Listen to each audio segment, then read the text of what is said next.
বন্ধুরা good morning, শুভ সকাল। তো আজকে বৃহস্পতিবার, আর বৃহস্পতিবারে কিন্তু সবজি সাবজা নিয়ে বসে গেছি। তো অনেকটা কাজ এগিয়ে নিয়ে তারপরে তোমাদের সামনে এলাম। এদিকে দেখো আলু কেটে নিয়েছি, আলু, আদা, টমেটো, এখানে ওই বিনস, গাজর একটু রেখেছিলাম, তো ওটাও কেটে নিয়েছি ছোটো ছোটো করে। আর এদিকে এখন কুমড়ো কাটছি, বাঁধাকপিটা এরপরে কাটা হবে। আর আমি ওইদিকে ডাল করবো আজকে, ওই জন্য ডালটা মুগ ডাল সিটি দিয়ে নিয়েছি। ওদিকে ভাত ফুটান দিয়ে নিয়েছি, মানে যতটা পারা যায় করে নিয়েছি। আর এখন এই যে কুমড়ো কাটা চলছে। কুমড়োটা বেশ দারুণ, কিন্তু এটা কিন্তু চাকচাক করে ভাজা হবে। চাকচাক করে ভাজা খেতে দারুণ লাগে। কালকে তো এনেছিল উচ্ছে দিয়ে ভাজার জন্য, আমি তো করিনি। তো আজকে বেশ চাকচাক করে ভাজা খাবো। আর বাঁধাকপিটা দেখো পেকে যাচ্ছে। ভেবেছিলাম অন্য কিছু করবো, এখন দেখছি বাঁধাকপিটা করতেই হবে, নাহলে নষ্ট হয়ে যাবে। ওই জন্য বাঁধাকপিটাই করে দিলাম। এই যে কুমড়ো কাটা কমপ্লিট, হোক কতটা কুমড়ো হয়ে গেছে। তো চলো এখানটা পরিষ্কার করে তারপরে আসছি। এই দেখো বাঁধাকপিটা কাটবো এরপরে। তো এই যে বসে পড়লাম এবার বাঁধাকপি কাটতে। দেখো বলেছিলাম না, মানে ওয়েট দেখেই বোঝা যায় কেমন হতে পারে। একদম ফাঁপা ফাঁপাটা ভালো লাগে না কাটতে আমার। দেখো ধরন দেখো না কিরকম বেঁকা, তোরা এরকমভাবে কাটা যায়। তো যাই হোক, ঝিঝিরি করে কেটে নিচ্ছি বাঁধাকপি। আজকে বাঁধাকপি করবো। বাঁধাকপিটা আমার আবার আনা মাত্রই কড়াইশুঁটি দিয়ে খেতে ইচ্ছে করে। কিন্তু কড়াইশুঁটিতে এখন যদিও বা পাওয়া যায়, আগুন। কড়াইশুঁটি এখনো দেখিনি বাজারে, আমি এখনো দেখোনি। সব বাজারে সব রকম থাকে না, তুমি একটু অন্য বাজারে যাবার পাবে ঠিকই, কিন্তু প্রচুর দাম। তো এত দাম দিয়ে পোষাবে না আমাদের খেয়ে। আমরা মধ্যবিত্ত বলা ভুল, আমরা একদম গরিব ঘরে, তাই আমাদের ওজন বুঝে খরচা করতে হবে। যাই হোক, এ দেখো ঝিঝিরি করে কেটে নিচ্ছি। একটু টাইট হলে আরও বেশ তাড়াতাড়ি ঝাকঝাক করে কাটা হয়ে যায়, যেহেতু ইসে একটু ধরে ধরে কাটতে হবে। তো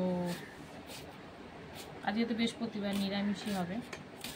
ঘরে যা ছিল সবজি কেটে নিলাম, শুধু পেঁপেটা আজকে করছি না, পেঁপেটা আবার কালকে হবে। তো চলো আর কি বলবো, এই বাঁধাকপিটা কেটে একবারে সরাসরি রান্নায় যাব, সঙ্গে থাকো বন্ধুরা। রান্না বান্না বসিয়ে দিলাম। তো বৃহস্পতিবারের রান্না, তো আজকে তো ডাল হবেই।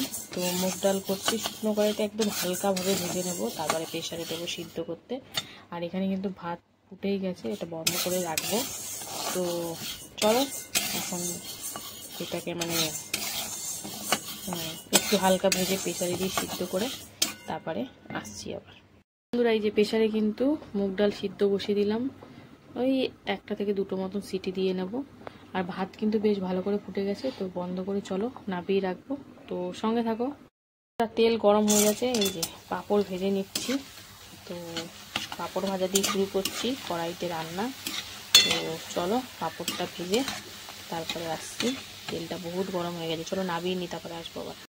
পাঁপড় ভেজে কিন্তু এই যে দেখো 1 বাটি পাঁপড় ভেজে নিয়েছি। তারপরে এই যে কুমড়ো ভাজা বসিয়ে দিলাম চাক চাক করে, লবণ হলুদ মাখিয়ে। আর এদিকে কিন্তু ভাতটা আরেক ফুটান দিতে বসিয়ে দিলাম, ভাতটা ফুটে গেলে তারপরে গড় দিতে পারবো।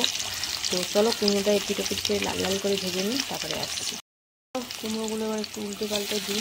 গ্যাসের ফ্লেম কিন্তু কমানো আছে, যাতে পুড়ে না যায় আর ভেতরটাও ভালো করে সিদ্ধ হয়ে যায়। আমার এরকম চাক চাক মিষ্টি কুমড়ো ভাজা খেতে দারুণ লাগে। কারা কারা ভালোবাসো কমেন্টে জানাও। তো চলো সব কটা প্রায় উল্টানো হয়েই গেছে, এবারে ভেজে নিই আরেক পিঠটাও, তারপরে নামাবো। দিয়ে তো কুমড়োটা বেশ লাল লাল করে ভেজে নিয়েছি, নাবিয়ে নেবো। আর আরেক দফা এরকমভাবেই ভেজে নেব। তো চলো কুমড়ো ভাজাটা নাবিয়ে নিই। আর এদিকে কিন্তু বাঁধাকপি ভাপাতে বসিয়ে দিয়েছি, তো দুদিকে দুটো হচ্ছে। চলো কুমড়ো ভাজাটা পুরোপুরি করে নিই, তারপরে আসছি। বাঁধাকপিটা ভাপিয়ে নিলাম, তারপরে কিন্তু জিরে, তেজপাতা, শুকনো লঙ্কা ফোড়ন দিয়ে এখানে বাঁধাকপি করবো। তার আলুটা ভাজা চলছে, সাথে হলুদও দিয়ে দিয়েছি। আর বাঁধাকপির তরকারিতে একটু তেলটা বেশি লাগে, তাই একটু বেশি করেই দিয়েছি, কারণ বাঁধাকপি দিলে এরপরে আর তেল দেখাই যায় না। তো চলো এখন আপাতত আলুটা ভাজা করে নিই, না বেশ লাল লাল করে, তারপরে মশলাপাতি একে দেবো। তো আর এই দিয়ে কিন্তু কুমড়ো ভাজা আমার কমপ্লিট। এখানে ডালটা সম্বরে দেবো। এখন আপাতত কুমড়ো ভাজাটা নাবিয়ে নিই, তারপরে আসছি। ডাল ফোড়ন দেবো। ডাল ফোড়ন দেওয়ার জন্য কিন্তু জিরে, তেজপাতা, শুকনো লঙ্কা ফোড়ন দিয়েছিলাম। আর ডাল তো জানো আমি শুধু করি না, মুগ ডাল করবো, তাই জন্য ঘরে একটু বিনস আর গাজর ছিল, সেটাও দিয়ে দিলাম। আর লবণ হলুদ দিয়ে এখন হালকার ওপর ভেজে তারপরে সিদ্ধ ডালটা দিয়ে দেবো। তো চলো এটা ভাজা হোক।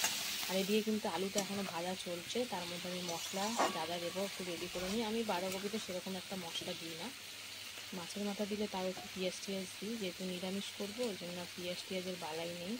হালকার ওপর জিরে, লঙ্কা, আদা, টমেটো এইসবই পড়বে। তো চলো এখন আপাতত এটা লাল লাল করে আলুটা ভেজে নিই, তারপরে আসছি। আলু ভাজতে ভাজতে দেখো কী দিয়ে দিয়েছি, আদা একটু কুড়িয়ে দিলাম, টমেটো দিয়েছি, কাঁচা লঙ্কা, জিরের গুঁড়ো, সামান্য একটু ধনিয়া গুঁড়ো দিয়েছি। তো এখনও মধ্যে লবণ দিইনি, এটা একটু কষিয়ে নেব, তারপরে বাঁধাকপি দিয়ে লবণ দেবো।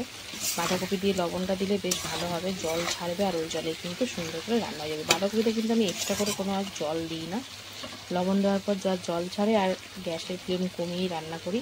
তো চলো, ঝাল কমই দিয়েছি কারণ মেয়েটা বাঁধাকপি খেতে খুব ভালোবাসে, ছোটো মেয়ে আমার, তো ও ঝাল বেশি খেতে পারবে না। আর এখানে একটু আদা ফোড়নও দিয়েছি, ডালে একটু মানে মুগ ডালে একটু আদা ফোড়ন দিলে ভালোই লাগে। তো চলো একটু 1-2 মিনিট মতন ভেজে এরপরে ডালটাও দিয়ে দেবো, তো সঙ্গে থাকো বন্ধুরা। এই যে দেখো সুন্দর করে এটা ভেজে নিয়েছি। তো চলো এবারে আমি ডালটা ফোড়ন দিয়ে নেবো, মুগ ডাল যেটা আমি লঙ্কা দিয়ে সিদ্ধ করে নিয়েছি, এই যে দিয়ে দিলাম। লবণ তো দিয়ে দিয়েছি, এখন শুধু চিনি দেবো। ডালের জলও পুরো পরিমাণ মতনই হয়ে গেছে, আর সমস্যা নেই, এক্সট্রা করে জল ফল দেবো না। তো চলো একটু চিনি দিয়ে দেবো, চিনি দিয়ে এটা বেশ সুন্দর করে ফুটিয়ে নেব, তাহলেই আমার ডাল রেডি। লবণ আগে দেওয়া হয়ে গেছে, ভুলে আজকে আর সেই করবো না একই কাজ। আর এদিকে কিন্তু ভাপিয়ে রাখা বাঁধাকপি আর লবণ দিয়ে দিলাম, দিয়ে এখন সুন্দর করে মিশিয়ে এটা রান্না করে নেব। একটু সময় লাগবে কারণ লো ফ্লেমে করবো আর সুন্দর করে সেদ্ধ করার জন্য। তো চলো ভালো করে এটা মিশিয়ে নিই। লবণ দিয়েছি, এখন অনেকটাই জল ছাড়বে, ঢাকা দিয়ে দিয়ে রান্না করবো। তো চলো দেখতে থাকো, সঙ্গে থাকো। এই যে চিনি দিয়ে ডালটা বেশ সুন্দর করে ফুটিয়ে নিলাম। তো চলো নামিয়ে নেবো। ডাল তো কমপ্লিট, কিন্তু এখনও বাঁধাকপিটাই বাকি। তো আর 3-4 মিনিটের মধ্যে মোটামুটি হয়ে যাবে আশা করছি। এই দেখো ঢাকা দিয়ে রান্না করছি আর লো ফ্লেমে, যাতে সুন্দর করে সব সেদ্ধ হয়ে যায়। তো হোক আর একটু, তারপর দেখাবো আবারও। তো চলো এখন আপাতত ডালটা নামিয়ে রেখে আসছি আবার। বাঁধাকপি কিন্তু সুন্দর করে জল টেনেও গেছে, আর দেখো আলু টালু সিদ্ধ হয়ে গেছে, বেশ সুন্দরভাবে মজেছে। আর কতখানি হয়ে গেছে দেখেছো। তো এর মধ্যে দিয়ে দিলাম চিনি, আর এখন আমি দিয়ে দেবো এর মধ্যে এই যে গরম মশলা গুঁড়ো দিয়ে এখন কিন্তু বেশ ভালো করে মিশিয়ে নামিয়ে নেবো। তো আমি একটু লঙ্কার গুঁড়ো দিলে, কাশ্মীরি লঙ্কা গুঁড়ো দিলে কালারটা হতেই পারতো, কিন্তু আমি কালার দেবো না বলে এরকমই করবো, তো তাই আর দিইনি। তো চলো এবার নামিয়ে নেবো। আর এর সাথে সাথে আমার রান্নাবান্না কমপ্লিট। কেমন লাগলো আজকে রান্নাবান্না অবশ্যই কমেন্টে জানিও, আর ভালো লাগলো পাশে থেকে। তো চলো দেখা হচ্ছে আবার দুপুরে খাবার ভিডিওতে, ততক্ষণ সুস্থ থেকো, ভালো থেকো, টাটা। হ্যালো বন্ধুরা, শুভ দুপুর। তো প্রতিদিনকার ন্যায় দুপুরের খাবার নিয়ে চলে এসেছি। তো আজকে হচ্ছে বৃহস্পতিবার, আর বৃহস্পতিবার মানেই তো বুঝতেই পারছো। তো চলো প্রথমে দেখে নিই আগে মেনুতে কি কি রয়েছে। তো চলো দেখতে থাকো। লাঞ্চটা তো সুন্দর করে সাজিয়ে নিয়েছি। তো রয়েছে এখানে ভাত, নিয়েছি লেবু, রয়েছে কুমড়ো ভাজা, রয়েছে ডাল, এখানে হচ্ছে বাঁধাকপির তরকারি আর পাঁপড় ভাজা। একদম সিম্পল মেনু আজকে বৃহস্পতিবারের। তো চলো খাওয়া দাওয়া শুরু করা যাক। প্রথমেই খাবো কুমড়ো ভাজা দিয়ে। মিষ্টি কুমড়ো ভাজা খেতে দারুণ লাগে বন্ধুরা, একদম চাকচাক করে ভাজা করেছি, আমার তো ভীষণ ভালো লাগে। এটা যদি মেখে ভর্তা করা যায় আরো বেশ ভালো লাগবে। তো যাই হোক, এখন কুমড়ো ভাজা দিয়ে চলো কগাল ভাত খেয়ে নিই। অনেকদিন পর এরকম চাকচাক কুমড়ো ভাজা খাচ্ছি, তো বেশ ভালোই লাগছে। তো চলো কুমড়ো ভাজা দিয়ে খেয়ে নিই, তারপরে আসছি আবার ডাল দিয়ে খাবো। তো কুমড়ো ভাজা দিয়ে খাওয়া কমপ্লিট করে চলে এসেছি, এবার কিন্তু ভাতটা নিয়ে নিয়েছি। আর এই যে ডালটা কিন্তু এখন পাতের মধ্যে ঢেলে দিলাম। আজকে কিন্তু মুগ ডাল করেছি, বিনস আর গাজর কুচিয়ে দিয়েছি, আর এই যে একটু লেবু চিপে মাখামাখি করে খেয়ে নিলাম। অসাধারণ স্বাদ। মুগ ডালটা কিন্তু বেশি ভাজিনি, হালকার ওপর ভেজেছিলাম, তাই কাঁচা মুগের একটা গন্ধ ছাড়ছে, বেশ ভালো লাগছে। আর সাথে বাঁধাকপির তরকারি আর পাঁপড় ভাজা, বেশ জমে গেছে। কিন্তু বাঁধাকপিটা নিরামিষ ভাবেই করেছি, একটু কড়াইশুঁটি হলে বাঁধাকপিটা আরো জমে যেত। তো যাই হোক, বেশ ভালো লাগছে খেতে, ডাল দিয়ে মেখে বাঁধাকপি। নিরামিষ দিনে আমার একটু এরকম খাবারই ভালো লাগে। তো যাই হোক, খুব ঝাল ঝাল রিচ খাবার একদমই ভালো লাগে না। আর তোমরা এখন দেখতেই পাচ্ছ আমি খুব একটা রিচ খাবার কিন্তু খাচ্ছি না, যতটা পাচ্ছি তেল ঝাল মশলা কমই খাচ্ছি।